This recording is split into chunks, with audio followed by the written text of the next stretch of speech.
بمكون واحد مع كيلو اللحمة هيتعمل لك 5 أصناف تعمليها في أول أسبوع في رمضان. وزننا كيلو اللحمة وبنوزن 200 جرام دهن. نقطع اللحمة قطع صغيرة، بنقطع الدهن، نفرم اللحمة لوحدها، وبعدين بنفرم الدهن لوحده، وبعدين نخلط المجموعة دي كلها مع بعضها. المكون اللي احنا هنحطه بقى هو عبارة عن حمص الشام اللي احنا نقعينه قبلها، بيقعد 12 ساعة مثلا لغاية ما قشرته تفك منه ونقدر نقشره. نقشر القشرة بتاعته ونطحنه في المطحنة أو في الكبة. نبدأ نخلطه على الخليط ده، نحط البابريكا، وبكده يبقى عندنا خليط نعمله 5 أصناف تكفينا في رمضان. الأصناف ال5 دي بنعوز ليها 5 بصلات بنفرمهم ونصفي ميتهم، ونعوز ليها بيضتين، دول هيبقوا جاهزين لينا. أول صنف هنعمله هو البرجر. بناخد أول كيس منهم، بنحط له معلقة نشا، ملح وفلفل وبابريكا، معلقة بقسماط، وبنجيب معلقة من كيس البرجر اللي بيبقى جاهز، بيدي ريحة البرجر وطعم البرجر الجاهز بالظبط. البقسماط بيخليها متماسكة ما يفتتش معانا. بنجيب قالب البرجر وبنبدأ نفرشها، وهنا بيديكي 5 قطع كبار برجر، يعني ممكن يكفيكي يوم لأولادك وليكي. دول أول صنف احنا عملناه. فين بقى اللايك كده عشان تفتحوا نفسنا ونكمل مع بعض. النوع التاني اللي احنا هنعمله أو الصنف التاني هو هيبقى الكفتة المشوية.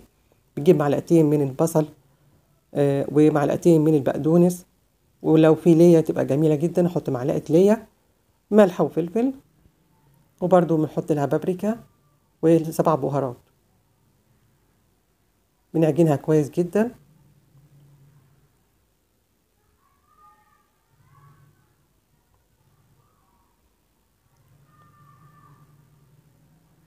وبنعملها مية البصل في ايدينا، نبدأ نصبعها عيدان كده اهوت، بتديكي حوالي 14 صابع، يعني وجبة تكفيكي يوم انتي وأسرتك. الصنف التاني هو الكفتة البانيه. تجيب الكيس من اللحمة وعليها معلقتين من البصل المفروم، معلقتين بيض، ملح، نشا، بقسماط، فلفل أسمر، بابريكا، وال7 بهارات. نخلطهم مع بعض، وما ننساش نحط معلقة نشا. بنسبحهم، بعدين بنجهز البيض ومعاه اللبن عشان نسقط فيهم صباع الكفتة، وبعد كده نحطه في البقسماط ونبدأ نقليه. طبعا احنا مش هنقلي، احنا بنشيلهم في الفريزر لغاية لما يكون هنعملهم، بنجهزهم على الاستعمال على طول. الوصفة دي هتبقى لحمة الحواوشي، وده بيحب الخضار كتير. بنقطع 3 فلفل مع 3 طماطم، وبنضربهم مع بعض في الكبة، وبنعصرهم في مصفى عشان احنا بناخد التفل بتاعهم. بنجيب عليه كيس من الأكياس اللي احنا شايلينهم،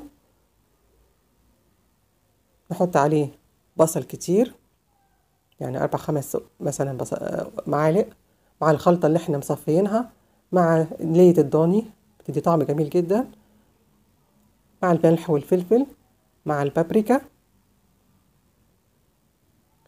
ومعلقة من كيس اللي هو الحواوشي ده بيبقى جاهز، بيدي طعم جميل وريحة حلوة. نخلط ده كله وبنخليه جاهز نحن استعماله للرغيف الحواوشي اللي احنا هنعمله. الوصفة الخامسة بقى وهي هتبقى العصاج. بنجيب معلقة الزبدة، ونحط كيس اللحمة، ونحط عليه البصل المفروم، وبنجهز معاه عندنا بقى فلفل ألوان وطماطم كله متقطع. نحط الفلفل والملح والبابريكا، ال7 بهارات. الخليط بتستوي اللحمة وتبقى عندنا جاهزة نعمل بيها صينية مكرونة كميتها كبيرة اهيت، والطعم بيبقى روعة.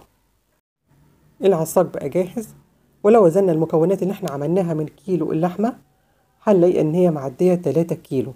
مكونات جاهزة على السوا على طول، هتريحك اول اسبوع في رمضان.